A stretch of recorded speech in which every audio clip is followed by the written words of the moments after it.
Good morning. Welcome to DER 8.9 Risk Briefing.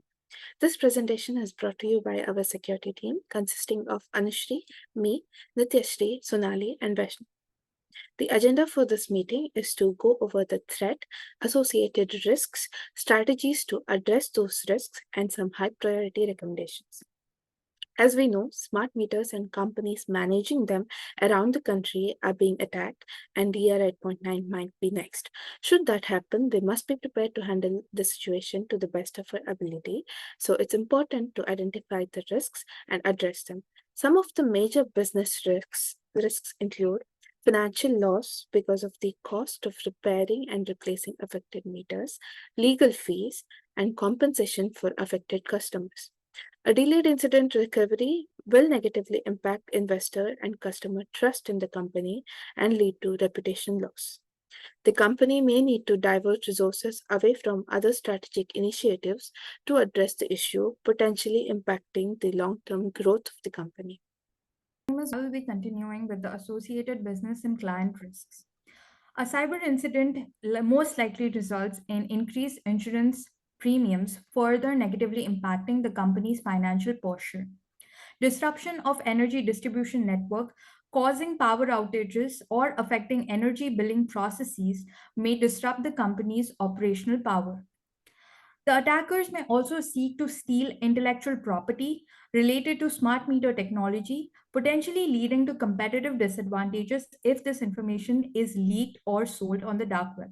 And last but not the least is the data breach and privacy violation, which is the biggest client risk, as customer and even employee personally identifiable information such as email addresses, phone numbers, and SSN can be leaked and harvested by the attackers, leading to risks of identity theft and breach of privacy. Hello, I'm Vaishnavi, and these are some strategies to reduce the risks discussed previously. The most important step is to have an incident response plan. This is a well documented plan that outlines how the company and employees will react to security incidents as they're detected. This makes sure that they are not caught off guard. Implementing access controls includes strong authentication methods and least privilege principles to make sure that the only people who need smart meter access and the systems that manage them can have access to them. This reduces the risks that they are exposed to. Regular software patching and updates are crucial for vulnerabilities in softwares that are recent and newly exploited by attackers, especially like ongoing attacks happening right now. Timely updates are crucial in making sure we aren't exposed to risk. Encrypting data is to protect data both in transit and in storage to protect it from unauthorized access. This includes customer data, communication between devices, and data stored on servers. These are highly confidential and private information and must be secured at all costs. So strategies to reduce risk. The next up is the backup and disaster recovery. So we should have a robust backup plan and disaster recovery plan to get the data back in case the data is lost due to an attack. And next is the regular credential update. We need to ensure that the default passwords are changed across all systems and smart meters and replaced with a strong password policy like having 8-character length and complex password characters like uppercase, lowercase to ensure that it is not easily retrieved by the attacker and it's used to get compromise the system. Next is the internal risk assessment that we need to be conducting, and the solution or a framework that is closer to our thing is NIST 882 that will help us prioritize and get a solution to help mitigate the risk. Last but not the least, the customer awareness and communication should be in place so that the customers are aware of the security measures that are in place, and the communication will ensure that there is transparency and trust existing between the company and the customers. Thank you.